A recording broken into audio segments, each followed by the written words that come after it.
context here now. When I say midnight streets here means that during the, because midnight, you know, okay, the night time, okay, so during the night time, so that is midnight. And then youthful harlot's curse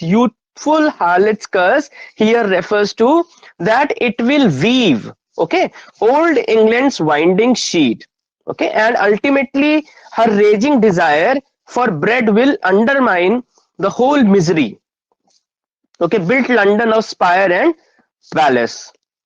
Then we have blast. I'll explain what does that mean. Blast here means that something caused to come to nothing, okay, that is after destruction, after that demolition, it will come down to ciphers, शून्य को वो हो जाता है, it will come down to zero, it will come to nothing, okay. Then we have blights here refers to something which causes to become an evil, all right. Then we have plagues. So plagues here is also considered to be one of those evils.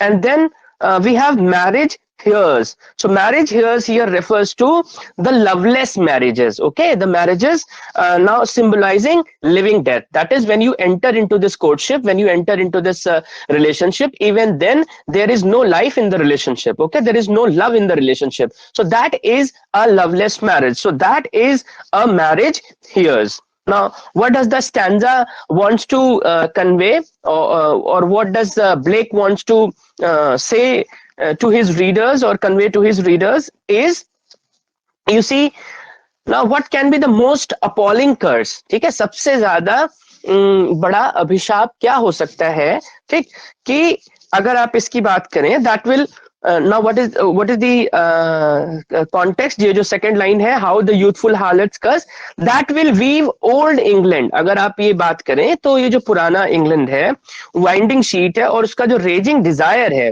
Bread के लिए, that is something which undermine the whole misery, ठीक, which is built and then London spires and palace. तो ये जो youthful, यानी जब आप बात करें ये जो young और beautiful prostitutes हैं, ठीक है, who enter into this sex business, okay, ये जो प्रोस्टिट्यूशन में जो एंटर करते हैं, या जो यूथ जो है, ये जो वंडरफुल यूथ है, right, so which are here from the streets during midnight. So when he, as you know, जैसे रिवर टेम्स पे गया, उसके बाद ही, क्योंकि मे डे है, मे डे पे उसको एक ये अलाउ किया गया है कि आप जा सकते हैं, there is no bar in terms of कि आप where can you wander and where you can not, right, तो आप कहीं भी जा सकते हैं, कहीं भी घूम सकते हैं. सो टेम्स पे गया, बाकी जगहों पे गया, फिर अब ये मिडनाइट में, मतलब इतनी रात में, तो आपको मैसेज क्या है, मैसेज तो ये है कि ये सिर्फ एक दिन के लिए नहीं कर्टेल होना चाहिए कि केवल मे डे को ही अलाउ है, कॉन्स्टिट्यूशनल राइट है कि आप अलाउ कर दे रहे हैं, लेकिन उसके अलावा भी it should be open round the year, ठीक.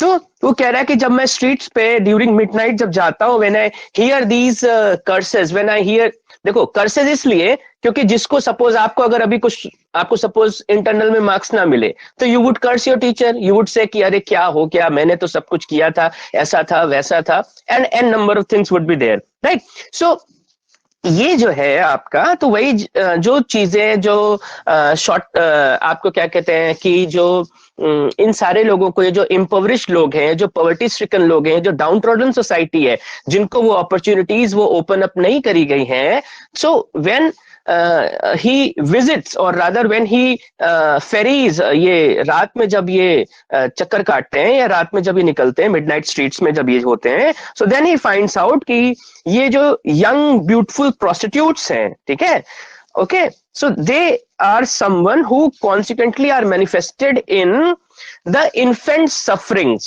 ठीक है. तो ये कहीं ना कहीं देखिए, when they will enter into this say sexual union with other partners, so what happened that there would be born infants. So now उनके जो नए जो ऑफस्प्रिंग्स हैं, ठीक है, तो ये जो नए जो प्रोजनी है, PROGENY, तो ये जो प्रोजनी, ये जो इन्फेंट सो बॉर्न है, तो उनकी जो सफरिंग्स हैं और ये जो अनहैप्पी मैरिजेस हैं, and I am not just talking about कि प्रोस्टिट्यूट से, but otherwise also in general you can take कि ये जो आपके क्या कहते हैं, ये जो ऑफस्प्रिंग्स हैं, तो जो इन्फेंट होंगे, जो छोटे बच्चे, जो नवजात शिशु हैं, उनकी जो सफरिंग्स हैं या जो अनहैप्पी मैरिजेस हैं, ये सारा कुछ आपको सिंबलाइज करता है लिविंग डेथ। कहने का मतलब, अगर रात में वो निकला है और वो ये देख रहा है कि prostitutes are there, which means that this sort of activity is say one is compelled to do, or maybe they are made to do, whichever may the case may be, but the idea is that it is resulting into prostitution. It is an effect, okay, एक consequence है। तो जब आप बात करें, 3-4 चीजों को list किया गया कि एक आप देख लीजिए, प्रोस्टिट्यूशन जो है इस इंग्लैंड के टाइम में, जिसको आप ये जो लंदन जो जिसकी बात हो रही है, वहां पे प्रोस्टिट्यूशन भी है, वहां पे जो इन्फेंट है, छोटे बच्चे, वो उनकी सफरिंग्स भी है, और वहां पे अनहैप्पी मैरिजेस भी है। ठीक है, इन सारी तीनों चीजों के होने की वजह से ये जो जीना है, ये जो जिंदगी है, this is something which symbolises a living death, मतलब जीते हुए भी मरण के बराबर है। ठीक है, it is almost a death. ठीक, क्योंकि इसमें कुछ भी वैसा नहीं है, right. Actually now coming back to the comments, तो ब्लेक यहाँ पे ओरिजिनली आपको इन्होंने क्या लिखा था, ब्लेक ने इसकी जगह पे लिखा था, ये जो जहां पे है बट मोस्ट जो है at the beginning of the previous stanza, वहां पे लिखा था हाउ।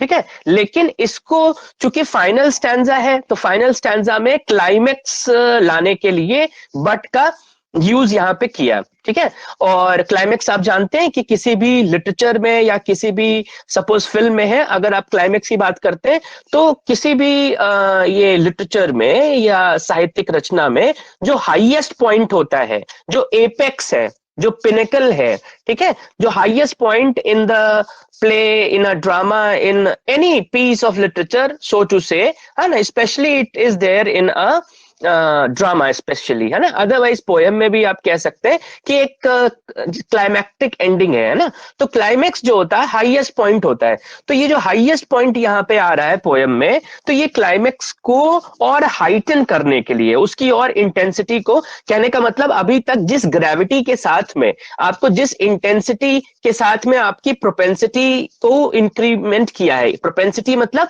रुझान, ठीक है, तो आपके रुझान का जो इंटेंसिटी है, प्रोपेंसिटी की जो इंटेंसिटी है, हाँ, मार्क माय वर्ड्स, तो उसको जैसे उन्होंने उस ग्रेविटी के साथ में पुल ऑफ किया है, एंड में वो नहीं चाहते कि वो आपके साथ वो एक्सपीरियंस छूट जाए, क्योंकि ultimately do not forget that this is a protest poem, it is a revolt poem. ठीक है, it's a poem of revolt, it's a poem of protest.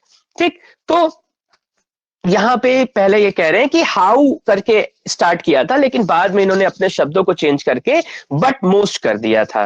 ठीक, और जो सेक्सुअल रिलेशनशिप है which are actually corrupted by false attitudes. ठीक है, now he sees behind visible evils। ठीक है, तो फॉल्स एटीट्यूड अगर ना हो तो उसकी वजह से people would end up loving each other. Now when they will end up loving each other, so there would be no case of unhappy marriages, or there may not be the case of say prostitution। ठीक है, तो ये जो visible evils है, उससे ये अंदाजा लग सकता है कि किस तरीके की फॉल्सिटी, किस तरीके के फॉल्स एटीट्यूड्स उस पर्टिकुलर टाइम में एग्जिस्ट करते रहे हैं, जिन इविल्स के अगेंस्ट में विलियम ब्लेक अपनी पोएम लंदन में कहते हैं। तो यहाँ पे जैसे अगर आप नोशन की बात करें, जैसे लॉ की बात करें, प्रॉपर्टी की बात करें, है ना, these are things which lead to loveless marriages. ठीक है, अगर किसी के पास है, नहीं है, तो ये लवलेस मैरिजेस को लीड करता है, और ये ऑलमोस्ट जैसे लिविंग डेथ के तरीके से है, और प्रोस्टिट्यूशन को भी लीड करता है। तो ये सारा कुछ आपका it becomes something very say a kind of an evil in the society। clear है? yes yes sir। ठीक है। yes sir। अब अब हम एक इसका पूरी पोयम का एक आपको राउंड अप कर देते हैं, कुछ चीजें रिकैप कर देंगे, हालांकि आपको ज्यादातर ये पता ही होगा, तो इसको करते हुए फिर आपके जो रैंडम क्वेश्चंस हैं उनको भी ले लेंगे। चलिए, क्या जरूरत है मुझे अब दोबारा से रिकैप करने की, या फिर मैं क्वेश्चंस ले लूं और कुछ और बातें डिस्कस कर लूं, जैसा कहें। यस सर, रिकैप कर दीजिए एक बार। चलो ठीक है, फाइन। तो पहली चीज, वन ऑफ दोज थिंग्स जो इसमें पहले भी आप देख सकते हैं, so let us now do a kind of a recapitulation. तो विलियम ब्लेक का लंदन जो बेसिक पोएम है, ठीक है, ये एक तरीके का स्केदिंग अटैक है। किन चीजों के ऊपर? 3 चीजों के ऊपर बताया था मैंने। एक है आपका चर्च, एक है आपका मोनार्की, और एक है आपका अपैरेटस जो है स्टेट पावर का, ठीक है। तो लंदन की बात हो रही है। लंदन, कौन से लंदन की बात हो रही है? ये वो टाइम है, लगभग जो 1790s का टाइम है, जहां पे it was not a safe city उन लोगों के लिए जो रेडिकल सिंपथीज एक्सप्रेस करते थे, ठीक है। और गवर्नमेंट क्या था? गवर्नमेंट थी, और गवर्नमेंट के उसके खुद के जासूस थे। वो रेगुलरली किसी ना किसी तरीके से कुछ ना कुछ ऐसा काम करते थे, इन्फिल्ट्रेशन करते थे, है ना, मीटिंग्स, ताकि वो क्या हो कि वो जो क्राउन है, यानी जो राजा है, उसके प्रति हॉस्टाइल होने की बहुत सारी एक्टिविटीज चलती रहती थी। तो राजा के अपने खुद के जासूस होते थे, तो उनको उन मीटिंग्स को से डिसरप्ट करना ही उन जासूसों का काम था आपका, राइट। तो ये एक उस समय, मतलब मैं आपको जो कॉन्टेक्स्ट है, जो परिपेक्ष है कि किस बैकग्राउंड के अगेंस्ट ये पोयम लिखी गई है, उसको बताते हुए, तो ये सीन था यहाँ पे। तो जैसे जिन लोगों ने कुछ विरोधी मटेरियल, जैसे होता नहीं था, जैसे आप आजादी के समय में देखिए, इंडिपेंडेंस के समय में, कि देयर वाज दिस समथिंग, कि किसी के लिए जो नारा आप पब्लिश करते थे अपने चार्ट पेपर्स पे और इन सब पे करके आपने पूरे शहर भर में लगा दिया, तो दैट वाज समथिंग। तो इस जैसे सेडिशियस मटेरियल कुछ हो, है ना, समथिंग विच वाज, उससे क्या हो सकता था? आपको जेल भी हो सकती थी। तो जहां पे इसकी बात है, आप अपना लिवलीहुड खो सकते थे, अपना जीविकोपार्जन खो सकते थे, वहां पे ट्रांसपोर्टेशन की दिक्कत थी, और इससे ज्यादा कई बहुत सारी प्रॉब्लम्स थी। तो 1794 जब ये कैपिटल सिटी था आपका, तो ब्लेक ने अपनी पोएम लंदन, ओके, तो ब्लेक ने अपनी पोएम लंदन में जैसे बात करी है माइंड फॉर्ज्ड मैनेकल्स की, ठीक है, और जो बहुत सारे जो पुअर चिल्ड्रन है, या जो लैंड ऑफ पॉवर्टी है। तो ब्लेक ने एक अपने वर्क, एक इनका दूसरा वर्क था जिसका नाम था एन एंशिएंट प्रोवर्ब। तो एन एंशिएंट प्रोवर्ब में लंदन की जो थीम है, उसको एक डे जो है उससे रिकाउंट किया है, that was known as Bastille day, BASTILEE day, right. So recipe for freeing old England from further plagues of tyranny. तो ये जो जिस तरीके से ये जो जकड़न है, जिस तरीके से माइंड को फॉर्ज किया गया, जिस तरीके से माइंड को चेन किया गया है, इम्प्रिजन किया गया है, ऑप्रेसर और ऑप्रेस्ड की जो इक्वेशंस है, तो यहाँ पे जैसे कुछ लाइंस में पढ़ूंगा, remove away that blackening church, remove away that marriage hearse, remove away that of blood, yell quite remove the ancient curse, है ना। तो ये, तो अब अगर ब्लेक की बात करें, तो ही हिमसेल्फ, अगर उनका बायोग्राफिकल स्केच अगर आप देखें, तो he himself lived in utmost property, बहुत ही गुर्बत की जिंदगी, बहुत ही मुफलिसी में रहे, बहुत ही गरीबी में रहे। तो ये जो poverty, now that is something, now he is trying to rebel against, कि जो मुझे नहीं मिला वो मेरे लोगों को भी, उस लंदन में रहने वाले, यानी जो डेनिजन्स हैं, यानी उस जगह के जो लोग रहने वाले हैं, उनको वो ट्रेडिशनल वैल्यूज और सोशल नॉर्म्स जो अभी तक का ये बताया गया कि ये ऐसा ही होता है और यही सही है, यही अच्छा है, इन सब चीजों को देखते हुए आपको वो बता रहा है। क्या कह रहा है?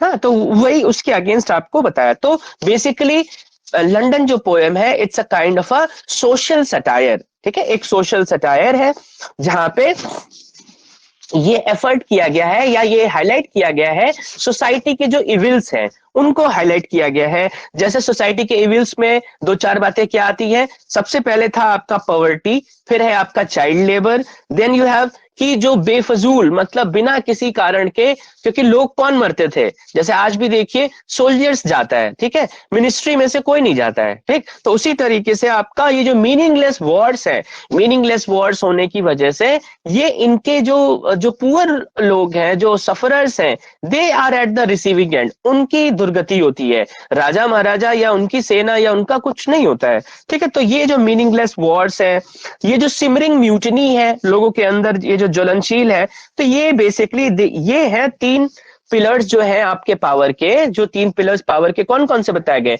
मोनार्की है, चर्च है और एरिस्टोक्रेसी है, ठीक। तो इलस्ट्रेशन यहाँ पे आपका शुरुआत में ही है कि ये इलस्ट्रेशन कैसा है कि जैसे एक बूढ़ा आदमी वो क्रचेस को लेकर जा रहा हो, उसको कंसिडर किया गया है कि मान लो वो ब्लाइंड है और वो एक स्ट्रीट को पार करने में या स्ट्रीट के अलोंग मूव करने में एक बच्चे का सहारा लिया जा रहा है। तो ये जो बेसिक इमेज है, आप खुद ही देखिए कि एक बूढ़ा व्यक्ति जिसको आप ये मानते हैं कि उसके पास विजन होगा, उसके पास नजर नहीं है लेकिन नजरिया तो होगा, पर्सपेक्टिव तो होगा, तो उस बूढ़े आदमी का जो पर्सपेक्टिव है उसको लेने से पहले ही उसको जो है ब्लाइंड वहां, यानी इसका मतलब जो पर्सपेक्टिव है लोगों का या जिस तरीके से लोग सोचते देखते हैं, they have been blinded, okay. तो ये यहाँ पे आपको दिखा रहा है। Now that is something, so child is someone, बल्कि क्या है कि अब वो बूढ़ा व्यक्ति किस नजर से जा रहा है, यानी वो बच्चे के देखने से जा रहा है, तो यानी कि एक ट्रेडिशन है और एक मॉडर्निटी है, तो इनका एक नया रास्ता है चलने फिरने का और उनका एक नया रास्ता था, तो कहीं ना कहीं इन दोनों के बीच में ये जो गैप है, ये जो डिवाइड है, वो भी एक आपको ब्रीफली आपको हिंट कर रहा है।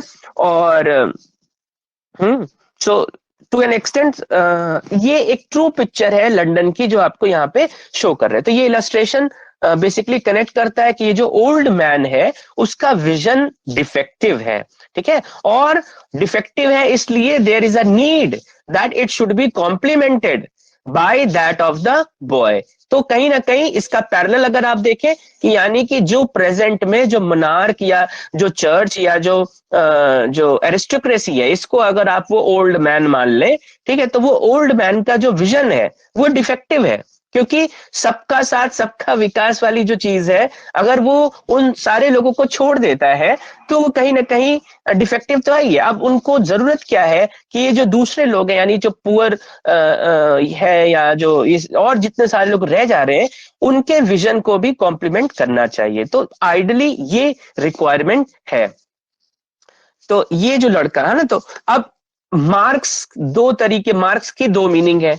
मार्क एक तरफ आपका एक मार्क वो भी है कि बूढ़े होने की वजह से जो चेहरों पे झुर्रियां आ गई हैं, जो हिंट्स, जो फेस मार्क्स हैं वो है, और दूसरा मार्क ये भी है, एक तो मार्क्स बन गए हैं फेस पे और दूसरे मार्क बन गए हैं सोसाइटी में, जो कि इविल्स है, ठीक है। मार्क्स इक्वल्स टू इविल्स, और इविल्स यहाँ पे कौन कौन से ये मैंने आपको बताया। सॉरी। तो ये जो इलस्ट्रेशन है, it is basically a kind of a miniature account कि किस तरीके की सफरिंग्स जो लोग हैं वहां पे चर्च और मोनार्की और सोसाइटी के एंड पे वो सफर कर रहे हैं, राइट। तो ये सारी चीजें आपको यहाँ पे दिखती हैं। तो अब स्टैंजा जो है वो चार चार लाइंस के हैं, तो चार चार लाइन का जो स्टैंजा होता है उसको बोलते हैं क्वाट्रेन, QUATRAIN, ठीक है। तो जब हम पहली बात करते हैं, यानी या तो आप कह रहे हैं कि फर्स्ट स्टैंजा तो हो गया, पोयम में पैराग्राफ नहीं होता है, एक बात। दूसरा, लाइंस को आप दूसरे नाम वर्स से भी कहते हैं, VERSE, ठीक।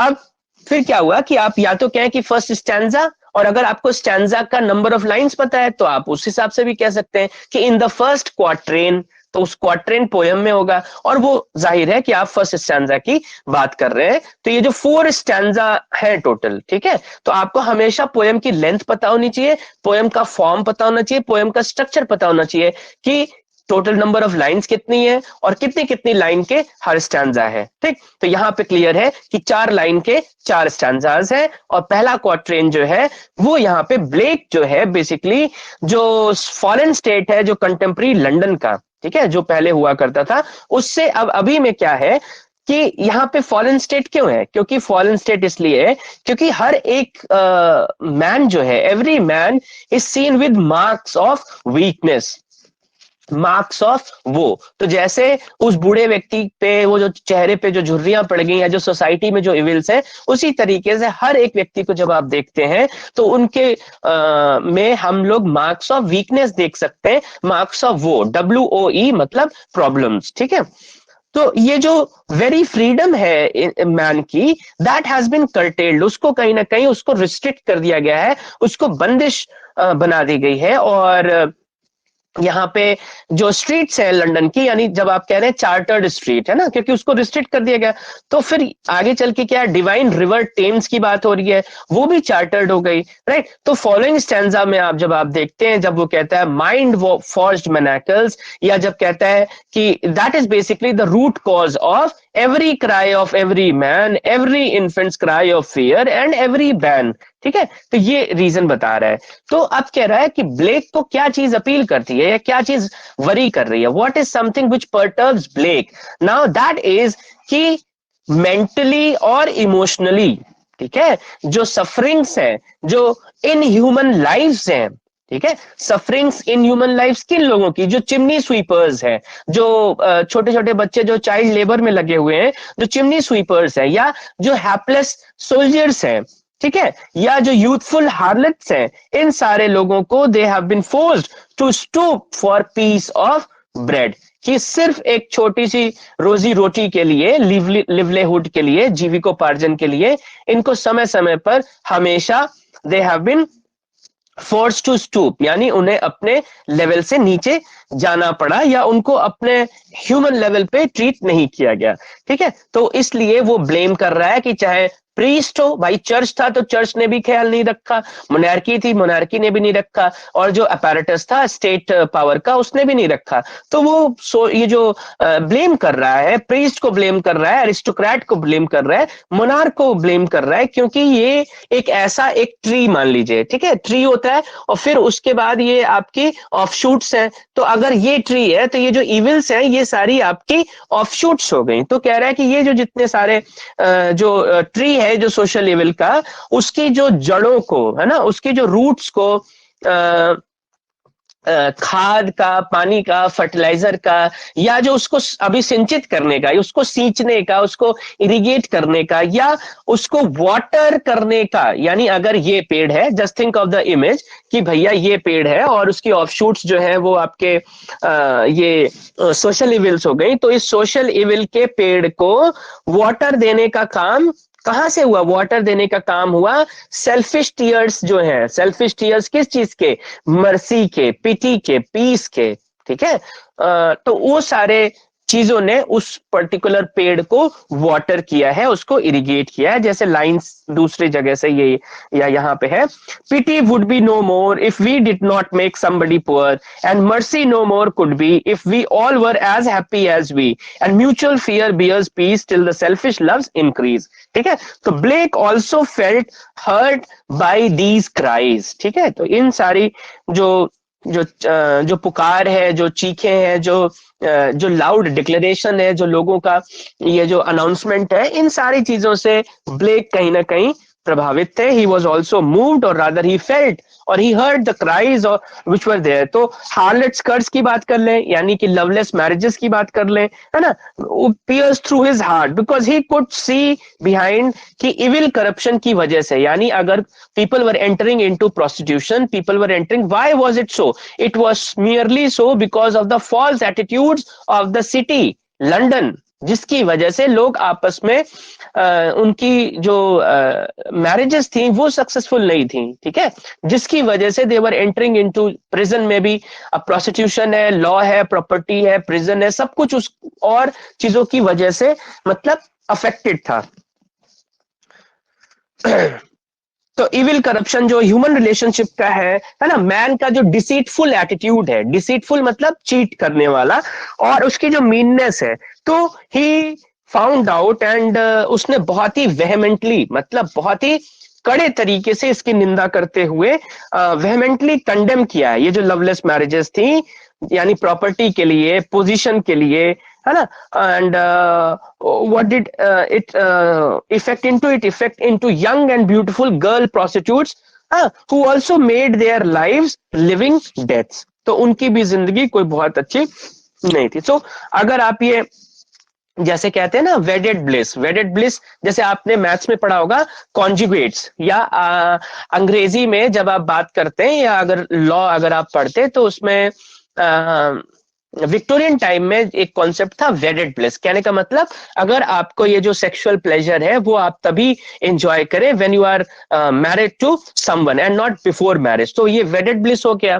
ठीक, और जैसे वो आप होता है द फर्स्ट नाइट का जो कॉन्सेप्ट है which is to do with the nuptial bliss. ठीक है, नप्चुअल ब्लिस है, या फिर आप वेडेड ब्लिस हो गया, या फिर एक चीज और कहलाती है कॉन्जुगल फेलिसिटी। ठीक है, अगर आप जैसे a प्लस बी का कॉन्जुगेट हो गया a माइनस बी, है ना, तो अगर आप ये दो कॉन्जुगेट्स हैं तो उनकी फेलिसिटी, ठीक है, यानी when they will enter into this relation this sexual union, तो कॉन्जुगल फेलिसिटी अगर रिलेशनशिप में नहीं है तो definitely there would be other things which it will there would वो अदर अकरेंसेस अदर हैपनिंग्स होती हैं। आपको पता है जैसे आजकल कितनी मैरिजेस कितनी होते ही जो है तुरंत आपका छोड़ने का इंतजाम फिर शुरू होने लगता है, राइट।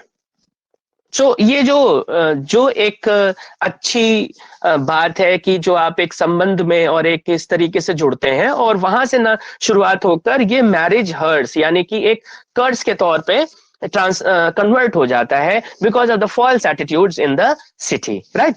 तो ब्लेक का ये जो इडियम है, ठीक है, अब अगर बात करें सम अप करें तो ब्लेक का ये जो इडियम है बहुत ही इंटेलेक्चुअल है। ठीक, आप एग्जांपल देख सकते हैं जैसे जब वो कहता है चार्टर्ड स्ट्रीट कहता है, चार्टर्ड टेम्स कहता है, ये जो और एक्सप्रेशंस है द माइंड फॉर्ज्ड मैनेकल्स है, हैपलेस सोल्जर्स साय है, runs in blood down the palace walls, और फाइनली जब आप देखते हैं इसमें आता है हार्लेट्स कर्स या मैरिज हर्स, तो ये सारी चीजों में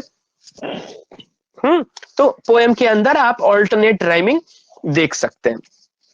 तो जैसा कि पहले बताया गया था पोएम जो है वो ऑब्सक्योर है।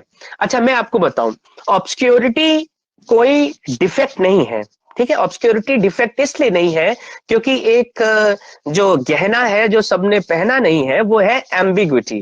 तो एम्बिग्विटी क्या चीज होती है, जैसे हम आपसे कोई बात करें, ठीक है, और उसके एक मायने के अलावा कई बहुत सारे मल्टीपल मीनिंग्स हो सकती हैं। तो लिटरेचर में जैसे ये एक ओपन एंडेड छोड़ दिया जाता है, यानी it is left to the part of the reader, मतलब it is double edge sword, दो धारी तलवार है कि इधर भी जा सकती है उधर भी जा सकती है। सो द पॉइंट इज कि रीडर हमारा कितना ट्रेंड है और रीडर हमारा कितना रिसेप्टिव है। तो एम्बिग्विटी होने से क्या होता है, it leaves on the part of the reader कि भैया तुम इंटरप्रेट करो कि अब और क्या संभावनाएं हो सकती हैं। जैसे फिल्म्स में आप देखते हैं अब अक्सर जो है पार्ट 1 होता है, 2, 3, 4 लाइकवाइज बहुत सारे पार्ट्स बनते रहते हैं, ठीक है, तो एंड में आपको एक फाइनल कंक्लूजन नहीं देते हैं। ठीक, तो ये ऑब्सक्योर पोएम है, और ऑब्सक्योर पोएम केवल विलियम ब्लेक नहीं लिखते थे, इसके अलावा जैसे मेटाफिजिकल पोएट्स जैसे आपका प्रेजेंट इन एब्सेंस जो जॉन डन का है, उसके अलावा जो आगे के जो पोएट्स हैं मॉडर्न सेंचुरी में जब आप आएंगे 20th सेंचुरी में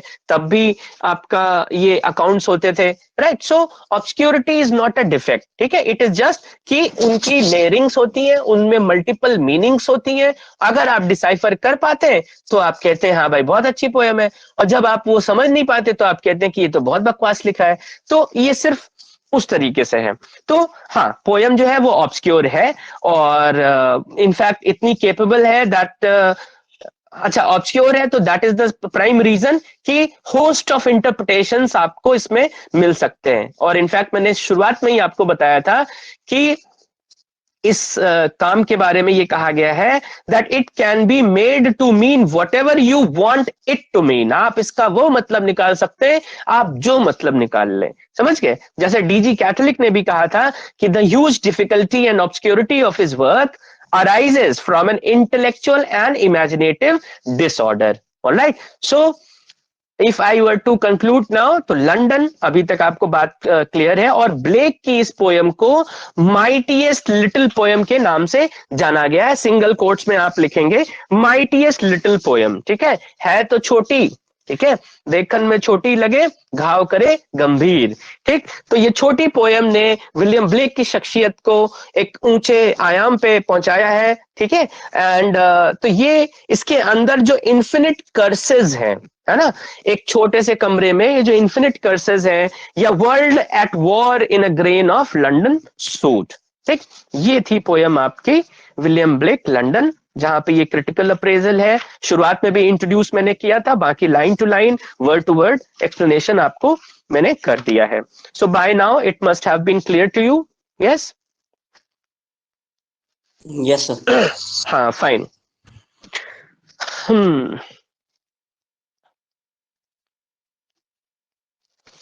रुकिएगा, मैं 2-3 चीजें और बता देता हूँ।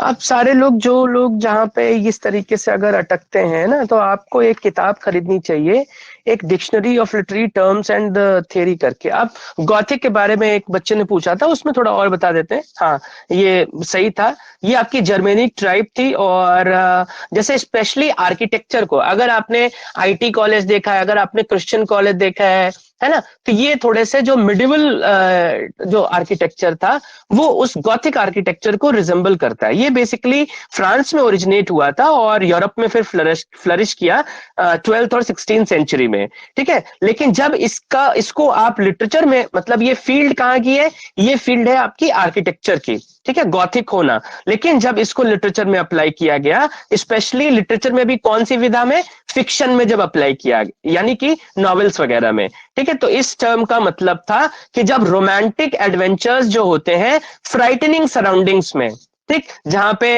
एक मूड ऑफ डिके है, एक डिस्टर्बिंग एक्शन है, एक ग्रैंडियोस है ना, ब्लीक सेटिंग्स होंगी और सुपर नेचुरल इंटरवेंशंस होंगे, यानी ये जो गोस्ट हो गया, विच है, विच क्राफ्ट हो गया, और सब सारी चीजें हैं। तो ये वाले फॉर्म में ये बेसिकली आपका 1760s और 1820s के आसपास, मतलब 1760 से लेके 1820 तक ये था। तो 18th सेंचुरी, ये जो न्यू क्लासेस थे, न्यू क्लासिकल एज में, ऑगस्टन एज में, इन्होंने इस पर्टिकुलर जार को जो बताया कि भैया ये है डिस्टेस्टफुल, तो उन्होंने फिर इसको फिर आगे चल के 1820s के बाद में ये खत्म हुआ था, है ना। ये है, तो यानी जो मैंने आपको बताया था बिल्कुल सही बताया था, बस और बेहतर शब्दों में आप हमेशा पाएंगे कि किताब से आपको देखना चाहिए। हाँ, तो इन शॉर्ट अगर आप कभी किसी को बताएंगे तो सिंपल सी ये चीज है कि रोमांटिक एडवेंचर्स जब आपके फ्राइटनिंग सराउंडिंग्स में होते हैं, जहां पे एक मूड ऑफ डिके है, डिस्टर्बिंग एक्शन है, और ग्रैंडियोस होगा, ब्लीक सेटिंग्स होंगी, और सीमिंगली सुपरनैचुरल इंटरवेंशंस होंगे, तो ये होगा आपका गॉथिक। लिटरेचर में गॉथिक का क्या मतलब है, ठीक है। और नियो क्लासिसिस्ट जो थे, उन्होंने इस जार को अटैक किया, यानी इस विधा, इस पे अटैक किया और उसको बताया कि ये चीज जो है डिस्टेस्टफुल है, रिडिकुलसली एक्स्ट्रावेगेंट है, और it lacks in restraint. So that is your Gothic novel, या गॉथिक होना क्या मतलब है, right. 9:25 now coming over to the, और किसी ने कुछ और कोई क्वेश्चन किसी ने पूछा हो, वो छूट गया हो, if I have not answered. Harshika, आप कुछ कह रहे थे, तो उसमें अगर आपकी, मे बी मेरी सारी बातों में अगर आपकी बात कवर हो गई है तो आई डोंट नो, नहीं हुई है तो आप पूछ सकते हैं, पर आपको कहना पड़ेगा। आपके टेक्स्ट से मुझे नहीं क्लियर हो रहा है कि एग्जैक्टली क्या पूछना चाह रहे हैं। फिर एक है, अच्छा, ये लिखा है interested in dichotomies like hell and heaven. Okay, good and evil. So when you about him and introduced him, I saw it again there that he published 2 comparisons for each piece of poem in Song of Innocence and later in Song of Experience. So those are different writings, Harshika, वो अलग collection है। और William Blake की जो है, हाँ, एक ये उनका जो पोएटिक स्टाइल है, एक बेसिक आप ये ले सकते हैं इसको कहने का क्या मतलब होता है, देखो कॉन्ट्रास्ट करना है। इस पोएम के अंदर आप इसको अगर एक खुले तौर पे देखें तो साफ साफ इन्होंने बताया ही है, ठीक है। पेयर्स में क्या होता है, देखो कोई भी चीज है, when you talk of a mother, हाँ तो फादर आ ही जाते हैं, ब्रदर है तो सिस्टर आ ही जाता है, गुड है तो इविल आ ही जाता है। तो लाइफ में वैसे भी बाइनरीज में चीजें हैं, है ना, जो चॉइसेस भी होती हैं वो भी बाइनरीज में होती हैं, राइट। तो पेयर्स में होना ये मतलब है, और डायकोटमी मतलब there is a some sort of कि उसमें आप सेपरेशन, एक कॉन्ट्रास्ट देख रहे हैं, डायकोटमी देख रहे हैं, एक द्वंद्व देख रहे हैं। तो द्वंद्व तो इंपॉर्टेंट होता है, क्योंकि द्वंद्व की वजह से ही पोएम के अंदर आप देखिए कि वो ड्रामेटिक बनती है, और पोएम के अंदर आप देखिए कॉन्फ्लिक्ट्स हैं बहुत सारे। तो इसलिए आप ये देख सकते हैं यहाँ पे ऐसा है। और जो आपने पढ़ा है, आई बिलीव आपने ये अच्छे सोर्स से पढ़ा है, और ये आपका ऑब्जर्वेशन काफी एप्ट है, काफी सूटेबल है, और आप इसको देख सकते हैं। If it serves as a good point for the poem, you can also use it, है ना। बट ये आपका एक एडवांस लर्नर का पॉइंट होगा। It would come only after when you have covered the basic points. क्योंकि यहाँ पे सॉन्ग ऑफ इनोसेंस और सॉन्ग ऑफ एक्सपीरियंस की बात नहीं हो रही है, यहाँ पे बात हो रही है विलियम ब्लेक के लंदन की। किसी एक पोएट के, किसी एक राइटर की सारी बातें सारी जगह अप्लाई नहीं होती हैं, लेकिन हाँ हम उनमें से कुछ ना कुछ ले सकते हैं, ठीक है। ये अच्छा है। इट मीन्स कि आप लोग काफी रिलेट कर पा रहे हैं लेक्चर्स के थ्रू, और अपनी रीडिंग से भी उसको मल्टीप्लाई करना चाहते हैं, that is a good sign.